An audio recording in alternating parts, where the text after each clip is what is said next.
Welcome back to the podcast. We are at episode 200. You might have noticed something a little different today. Yes, I updated the music. I'd love to know what you think. I was really excited to try something different, even though I've loved our songs that we've had up to now. Marty Altman is the best, but I just wanted to bring something new to the show because I am thrilled for the direction we're going in. The Wise Practice community opens up tomorrow, which is a place for faith-based practice owners to come together on a regular basis to implement and grow their practices together. So I'm hyped, I'm excited.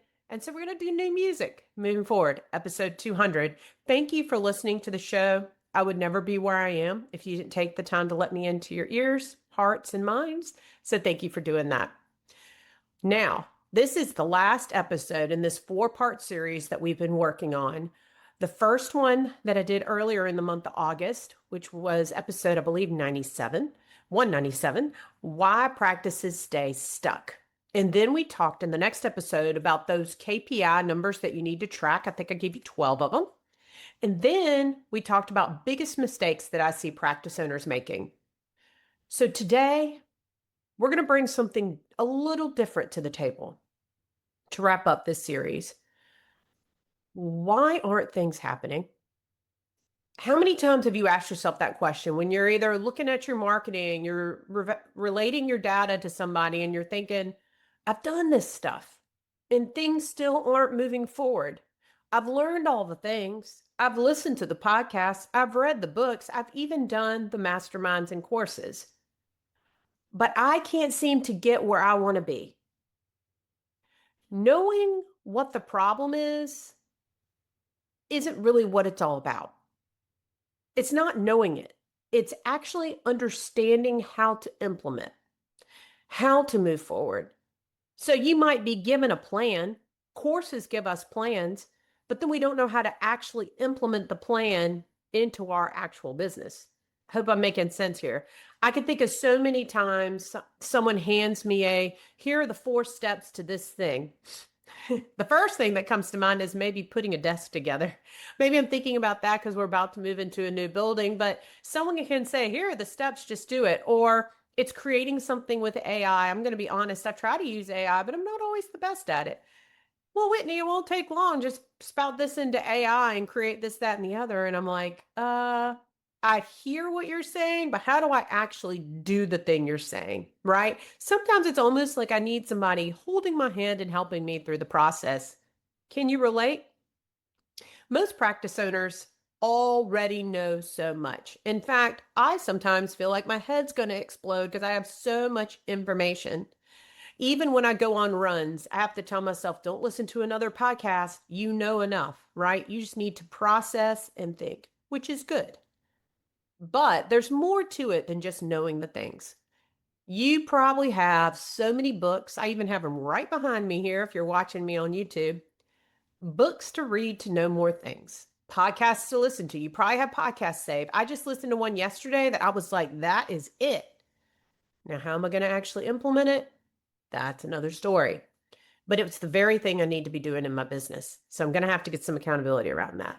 But there are courses. I just sold several of the Building a Private Practice Insurance-Based World course, which, by the way, is on the website if you're looking to learn how to work with insurance questions when people are calling in. But there's a course.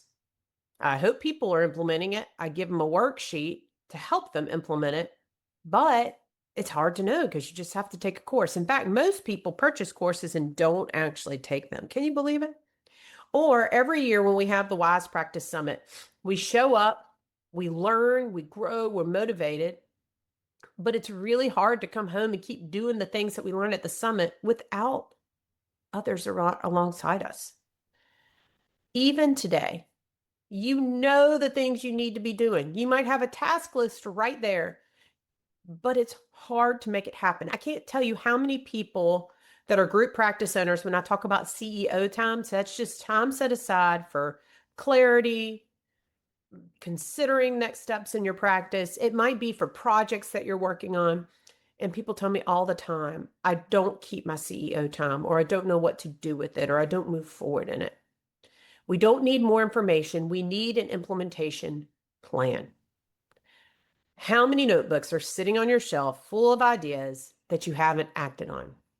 Maybe you have notes on your phone of ideas you want to do in your practice and nothing's happened and you're feeling discouraged because when we learn and don't implement, boy, it feels bad. I have learned this so much in my last mastermind group. I lead a mastermind group every year for growing and scaling a group practice. In this last group, I just loved them. So if you were in that mastermind group, you're the best. And I learned so much as a coach through that because so much I was just teaching the things, but I wasn't really helping them implement. And then once I started seeing that, I was like, okay, we're going to have to change the course setup here and we're going to start implementing more. And so we started doing some implementation and people had wins. And then those wins led to more wins and they had the accountability alongside it. So implementation. You might be saying, okay, Whitney, that sounds really good, but I have all the reasons why. I'm too busy. I'm too overwhelmed with all the things on my plate. I have too many ideas that I don't know which one to do. I'm afraid of success. I'm afraid of failure. I don't know what step to take next because there are just so many in front of me. Or what if this thing doesn't work and I've invested all this time, money, and energy into it? You're not lazy. You're not confused. This is normal. You are in a group with group practice owners, solo practice owners, those starting a practice. We all feel this way. Life is hard, y'all. Another practice owner reached out to me yesterday. She goes, there's always something, Whitney. I said, yeah, girl, I know. There's always something distracting us, making it difficult. We go to conferences, like I said, and then we come back and we don't know what to do next. We have a whole notebook of things that we just learned. We have this inspiration, and then Monday comes and we tank and we need help. We need change in our business. So, what actually is going to make transformation happen? This is where it starts. I want to share with you a few stories of change that I've seen in the lives of practice owners. I share these with you because you can do it too. I don't want to just show off how great we are. This is really to say, these are people just like you listening. And they had change in their practice because they did something about it. So the first person I want to tell you about is my friend Derek. I met him in Charlotte in 2025 at the Wise Practice Summit. I'm always so impressed by people who don't really know the community, have maybe listened to the show or seen some ads or read some emails and they sign up for the conference. I love it because then they become a part of our community. And Derek is one of those. He was finishing up grad school when he came to the conference. He had a passion to start his own practice. He loved God, was a faith-based practice owner. At that conference, not only did he attend the sessions, network, make new friends, he joined the Wise Practice membership community. He started showing up for his accountability groups. He showed up for the implementation calls. He asked questions. He was accountable. Within 5 months, remember, of starting his practice, it's a lot of work to start a practice. He was at 50 clients, completely maxed out wait list. 5 months after joining the Wise Practice membership community. It wasn't because there was one magical strategy and he learned it and he did it. That's what we're looking for. We want the easy way out. But he kept showing up. He kept doing the work. And if you've known me for very long, I'm not just about the business side. I'm about the faith side. How we grow, how we do God's mission in the world. It's about showing up and actually doing the things to grow our practice, but it's also becoming the person we need to become to run our practice. And that's exactly what Derek and these other leaders in the community have done. Let me tell you about another story. Another practice owner in our community, she joined a couple of years ago. I can't remember exactly when she joined the community, but she had some personal stuff going on, had to move to a new state and start over. And y'all, starting over is hard. She didn't have a referral network. She had to make new relationships. She had to get her site going again in a new place. But she consistently showed up to our groups. She came to our calls. She asked questions. She asked for recommendations. She showed up for the accountability groups. She didn't just learn, she implemented. She showed up and then she did the things that she was learning and she had the accountability alongside it. And now she has a thriving solo practice. She wasn't really sure about marketing as a Christian-based practice and was trying to figure that out. And through our conversations in the community, she decided to be overt about that, and that made her practice start growing. And now she has a thriving solo practice. That's amazing. We are doing God's work. Another practice owner, a little less than a year ago, actually, was referred to me by a friend. She had had her group practice for several years, had 4 to 5 therapists working for her. And she said to me, Whitney, I haven't been paying myself. Sometimes she'd pay herself at the end of the year, but ultimately throughout the year, she wasn't paying herself. She wasn't making money. And I actually didn't think she'd end up working with me. Now, this is a practice owner that did some individual work with me and also became a part of the community. But I didn't think she'd be able to because I didn't think she'd be able to pay for it. Because y'all, when we don't have money, it's hard to spend money. But she knew how important it was to start consulting. And she said to me, Whitney, I know the things. I just need the accountability. And I need someone to kind of break through here's all the options and just tell me straight up the way to do it. And that's exactly what we did. We got down into it. She made tons of improvements. She changed her hiring process. She changed the way she paid people. She relooked at the culture, the values, redid her handbook. She made huge progress in really setting some strong foundations in her practice. Now, she messaged me yesterday and she said, Whitney, I just paid myself. Y'all, I was teared up. All the work that she had done to get there. And now she's paying herself in her practice because she actually has the money to do so. All the changes and the implementation that she put into place made huge improvement. It wasn't just, like I said, there's not a magical solution. It wasn't like there was this one thing she did and all of a sudden things were better. It was one small step at a time. And the last one I want to share with you also was someone reaching out to me yesterday. This is someone I've had in my life for years, and she's a fantastic practice owner, been a part of the community. She came to the summit in 2023, I believe. She shares the story of walking along the Savannah River in between sessions and then really sensing the presence of God telling her it was time to start a group practice. After that, she joined the community. She started getting into consulting, and she hired her first therapist and her assistant. And yesterday she messaged me and said, Whitney, I'm about to take off 4 full days. Phone turned off. People in my practice have been put in positions and trained to manage it while I'm gone. No interruptions. She was so excited. And I said, you finally made it. After years of growing her practice and implementation, she now can walk away for a few days with no fear, no worries, because things will continue and she will continue to get paid, which is really great. This is part of why we do what we do, along with doing God's mission in the world. And she has a really incredible practice serving trauma clients. You can do this too. You just got to make a change. Don't keep settling for where you're at. Do something different.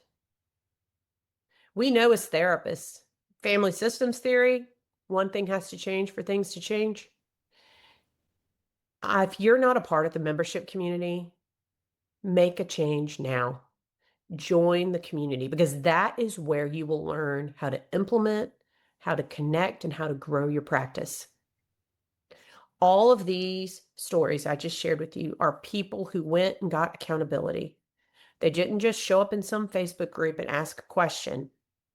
They got the knowledge, they got the accountability, and they implemented.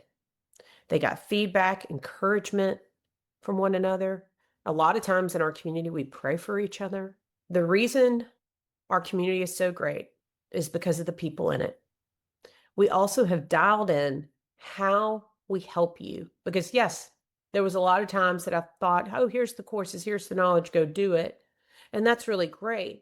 But we need to help each other actually do it. So I want to tell you a little bit about why this community is so powerful. Every Wednesday at 1 o'clock, we meet live on Zoom and we have a rotation in our Wednesdays. The first one is a teaching where one of the consultants from Wise Practice comes in and teaches you something. It could be a topic related to business.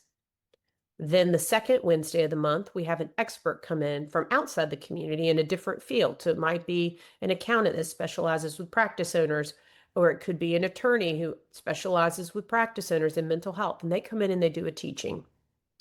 Then the third week, we have a workshop where we take what we learned in the teaching and actually get the steps down and start implementing. And then the last Wednesday of the month is our question. It's like an open office hours. So the idea is that throughout the month, we are moving towards making something happen. We used to not have the workshops the same way that we do now because we thought we would teach something and people would do it, and some people were doing it. But it is really hard to find the time and energy and the understanding of what to actually do. So within the community, we teach on a topic, we do a workshop to implement the topic, and then you have a place to ask questions for when you get stuck. And these are all led by experts and consultants. So the month that August, where we are right now, so I'm recording, our teaching is on profit. So we're learning what is profit? How do we make profit? And let's look at our numbers to really figure out where we're at. And then let's ask questions. Next month, we're going to do money leaks in your practice. And so that's going to be the month of September. So if you're looking to join the community and you want to see where your money leaks are, join the Wise Practice membership community. I'm going to show you the most common money leaks. And then we're going to have an expert with insurance who's going to come in and show us where we're losing money. And then we're going to do a workshop to actually plug those holes and answer questions. And in the month of October, we're going to talk about the perfect CEO schedule, which is right in line with what we're talking about. How much time should we be spending on my business? What does that time look like? Where am I getting distracted? How can I delegate? We're going to answer all those questions. But alongside all of these Wednesday meetings, I think of them as our church. We also have connection outside of that. We have accountability groups with people in your similar phase of practice all throughout the country so that you can come together and you can help and learn from one another. And then we also have a place where you can post questions, share wins. It's kind of like a social media place, but it's not Facebook. There's also places where you can get deals and discounts so that you know things that are being offered. So it might be $300 off a website or, your first month free in accounting services. It's lots of different things. So we have all that in the community. Plus, when you're in the community, you have access to individual consulting with me and the other consultants, to our mastermind groups and other services that we offer in the community. I believe so much in this community. I love it. When I was a practice owner, I wish that I had had a community to be able to connect with that were also Christians and to be able to know how to grow my practice as well. Strategy, business growth, and faith is how we all come together. We empower and equip you with strategy, clarity, and encouragement. So don't ask yourself, what should I learn next? Ask yourself, what am I going to implement this week? This is the question that we ask every week in the community. We post and say, what are you going to implement? And people talk about the thing they're going to do. That is where growth happens, one step, one day at a time. So as I come and wrap up this series that we've had together, just thank you so much for being a part of it and listening to the podcast. It truly means a lot to me. Reach out to me anytime. Share with me what you've learned. Ask me questions. I'd love to get you more connected. And I want you to join the Wise Practice membership community. The doors are open August 26th through the 28th, so tomorrow. We will not open them again until 2027. You don't just need more information. You need connection and implementation. If you've listened to the show and you've thought, I wish I had someone to ask this to, or what did Whitney mean by that, or how do I implement that? We've got a community for you. We're here to help you and move you forward. So officially, the doors open tomorrow through Friday the 28th. Head to wisepracticeconsulting.com/community. You can jump on the wait list or head there tomorrow, put an alert on your phone so that you can join. because I want you to have success in your practice. This is not just about you, it's about doing God's mission in the world through you. I don't want you to just listen. I want to empower you, equip you, and allow you to implement the things that you're learning. I look forward to seeing you in the community, and thank you for listening to the show.